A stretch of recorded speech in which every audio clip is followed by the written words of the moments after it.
Welcome to the Audacious OBM podcast. I'm your host, Leanne Woff, creator of OBM Academy and founder of Audacious Empires. Each week, my crew and I will explore all things building and scaling an exceptional OBM business. This podcast is here to share how you can charge premium prices, have clients lining up to work with you, and never have to work another weekend again. You can have a thriving OBM business, working with the clients you want, when you want, and charging the price you want. It's time to banish mediocre and become the standout, sought after OBM you know you can be.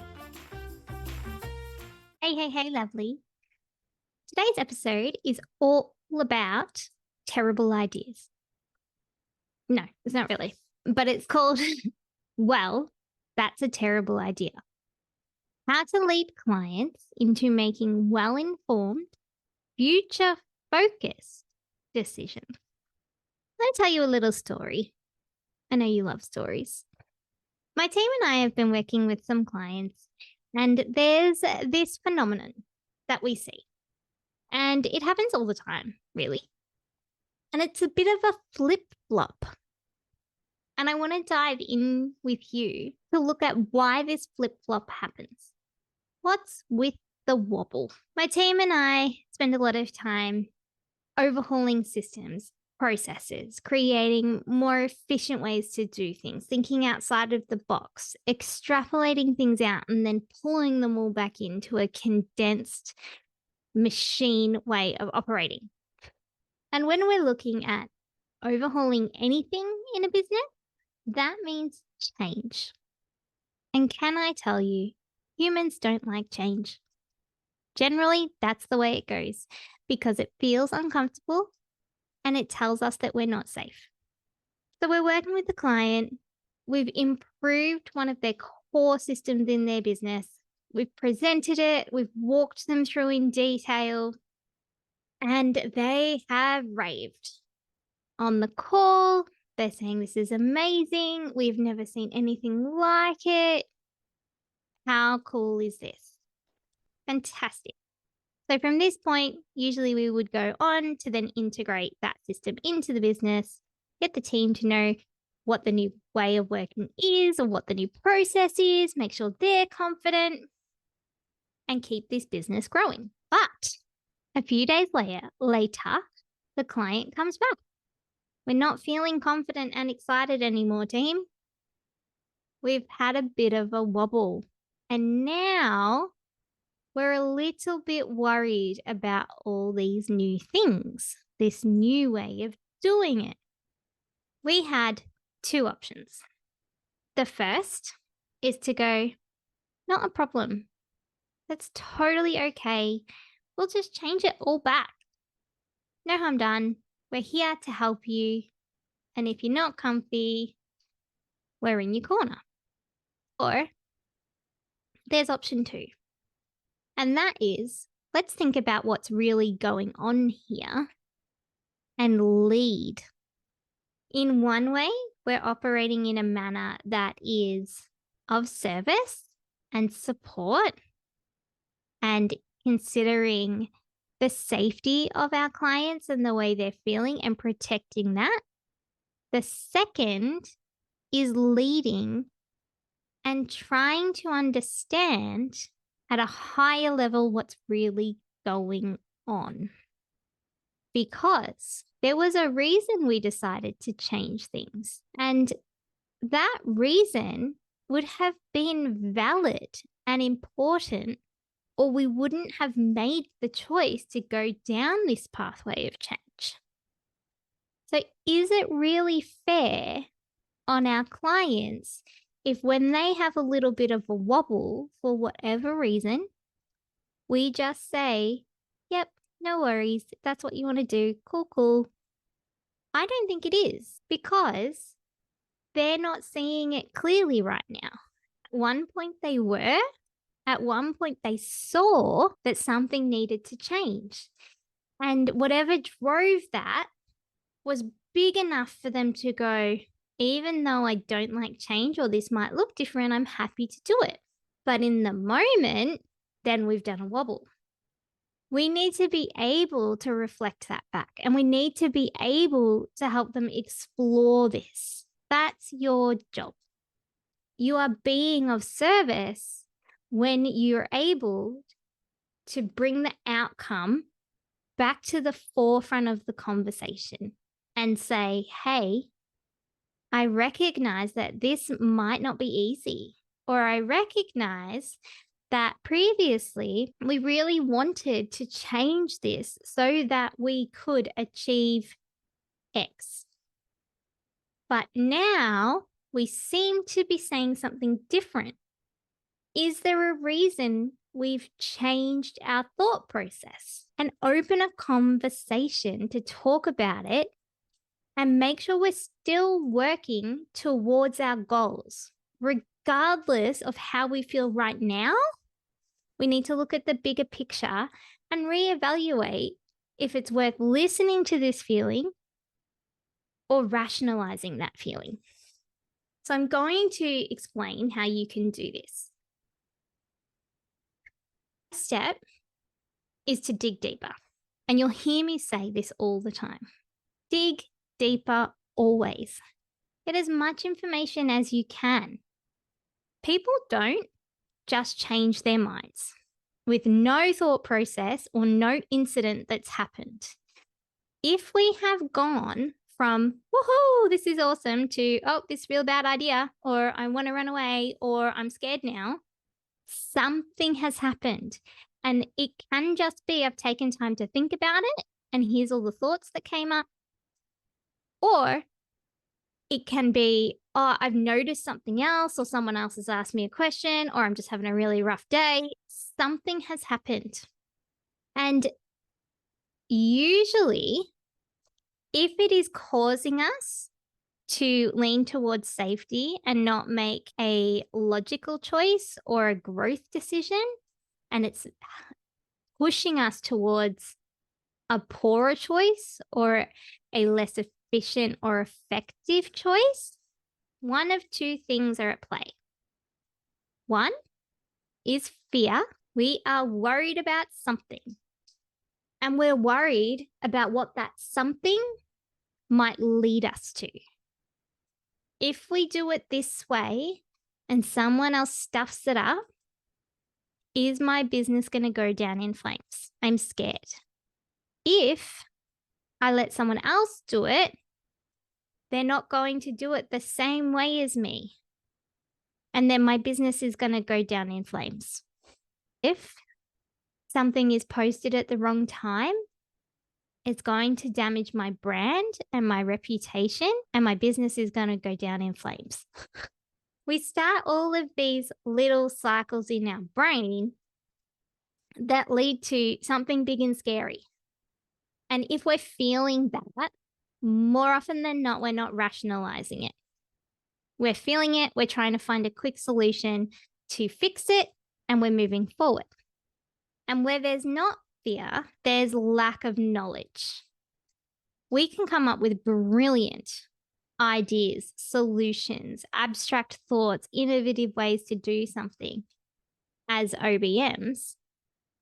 But sometimes we miss filling in our clients on why we made that decision and what that looks like for them. And so they walk away, and then they start to think about all the what if scenarios, or no, we've always done it this way. Why should we change that? Why? I'm confident with the way we've done it. I can get in myself and I can do it. I know what that looks like. It feels safe. It feels familiar. So why would we change it? You're an OBM. If you've made decisions or you're suggesting a different way to do something, there's a reason behind that. I know that. And we need to help our clients understand the reasoning. To do that, we need to give them the opportunity to voice their thoughts so that we can answer them just as they need them. The things that pop up and they think and feel, we need to support them through that. So, as part of all of this, We're trying to work out where the wobble happened. And you need to be able to open a conversation and have the discussion to find that out so you can help fix it. When you're doing this, you need to tread carefully. Be gentle and be tactful with the aim of acknowledging the elephant in the room, the emotion. This is the bit that we shy away from. We don't explain to our clients, hey, you might be thinking or feeling this way, or we're going to do this. And this is what a lot of my clients experience when I'm doing it. And that's normal. Hey, are you making this decision because you're worried about something? Because what it looks like to me is that we might be feeling unsure, or we might be forgetting why we wanted to change this in the first place. Acknowledge the emotions, name them, normalize them, bring them into the conversation. We're making the big scary things less scary, all with the aim of getting our clients the impact and outcome that they really want. And our role isn't always tactical. It's not always to come up with the solution that is a process. It's to help them make choices that will lead to the outcome and impacts they want. It's helping them see their thought process and assisting them on finding a way that feels easier. That's part of our job. And remember, no one likes getting told their idea isn't any good. So we don't ever want to do that. What we want to do is explore the reasoning for why we would do it that way or not do it. There are always 14 different ways to do something. And sometimes the only difference is preference, and that's okay. But when the difference is efficiency or effectiveness, or it's going to mean different results, we need to get comfortable with discussing options in a non-threatening manner. As you wear your tact, you need to listen to what your clients are saying, understand what's happening underneath, and what the driving thoughts and feelings are for what you're looking at, and then consider what options you have. What options can you see and present them? Carefully think about each of the options that have been discussed. And then talk to your client about the pros of each one and the cons of each one. What could the positive impact of doing it this way be? What does it mean? And that could be, I'm used to doing it that way, so it's easy. There's no learning curve. Awesome. And what could the possible consequence be? I'm going to stay where I've always been, because if I keep doing the same thing, nothing's going to grow. I'm going to get the same result. Okay. And what if we look at a different option? One of the cons is I don't know how that plays out. I've not done it before. I can't see how it would work. And then one of the pros could be it means that we're going to be able to achieve our goal faster because the process is more streamlined. And it's going to save us an hour every time we do it. We're building the reasons why we should take this step of bravery. And we're looking at it from a point that includes our thoughts and feelings and how easy it is for us to adopt new ideas or how hard. Then we get to make a decision that does cover all the parameters. We're helping frame things in a way that goes back to the outcome our clients want, but considers the journey of getting there and lays it out in an easy to discuss manner. So once you've done that, you've put out all the options on the table. We've got really good discussions. I want you to tackle your own alarm. If you feel strongly about something, a certain way to do something, whether or not we should choose path A or path B, there's a reason for that. And you need to know what the reason is. So if you're having a reaction that says, no, we can't go back to what we were doing, or no, please don't pick that way, we need to pick the other way, you need to work that out within you. And you need to think about, okay, why is it? My guess is because you're invested. And that means you care about the outcome. So your knowledge that you've got, your experience that you've had will kick in and say, no, that's a bad idea. That's a bad idea. We can't do that. That's going to ruin everything.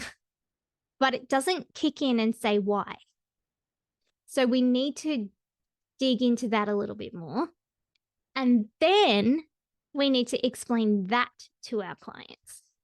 I'm really invested in the results that you're going to get. And I'm concerned that if we do it the way we've done it before, these are the things we're going to experience. You're going to end up burnt out again. You're going to have too much to do. You're not going to be able to launch the new thing that you want to launch. And that's all you've talked about for 6 months. And we're jeopardizing it because we don't want to change. Be honest and be truthful. Explain why it matters and why it matters to you and why you're even bringing it up. Then make your recommendation or suggest a new pathway. You might go back to what you'd already planned, or you might say, based on this conversation, maybe we could do it this way and come up with a whole new approach. But you have to set the scene first. You have to give them the opportunity to think, and you have to show your reasoning and your investment in a way that's not scary and that's honest. Then you want to reinforce a collaborative approach. To do that, you go back to your client and you say, based on this conversation, what do you feel more comfortable with? What are you happy to do? Do you want to go this way or do you want to go this way? Or do you want to have another chat in a few days once you've processed a bit more and see what we can come up with together? We're giving them options that aren't by default to go back to the way that things have always been. We're giving them opportunities to create safety with knowledge, plans that will help them grow at the same time. And then the final thing is you need to be happy and content no matter what the outcome is. When we're dealing with anything that is big and scary as people, we need to be ready to take the steps to change them. And sometimes, even if we understand the logic, we're still too scared to do it. And if we're not in that right place, that's okay. If now is not the time, that's okay. We can do our best to help our clients through this, and we can give them a glimpse into the mindset and the emotions and how other people have tackled those things. But if they're not ready to take on a new way or try a new thing, it's not going to work anyway. They have to be on board. And so if they choose, no, I need to go back to the way I've been doing it, that's what makes sense for me, it's okay. No worries. And then we park it and we look at it again in a few months' time. That's your job. It needs to be done in the right way and in the right time. And it's okay. It's okay to not need to catapult forwards all the time. It's doing the right things in the right timing. And so You need to be secure enough to know that it wasn't your approach that was wrong. And it wasn't their idea that was wrong. We're dealing with people and emotions and big, scary things, especially when there's change. And it's okay. It's not one idea is good and one is bad. But we do need to do the journey with our clients. And we need to support them, even if it goes against what we think. As long as we've voiced our concern, we've given them options, we've done everything that we can to positively support them, you've done your job. Your job isn't to fully overwhelm them or intimidate them. Be in their corner and be okay with that. So I hope that this has given you a little bit of a framework to work towards when you're dealing with clients who are trying to make choices and sometimes they're a bit wobbly or they're making what you just think is the wrong one. And especially if you've got that alarm going off in you that's saying, this is a bad idea. We're going to go back to square one. This framework is how you can tackle it with your clients.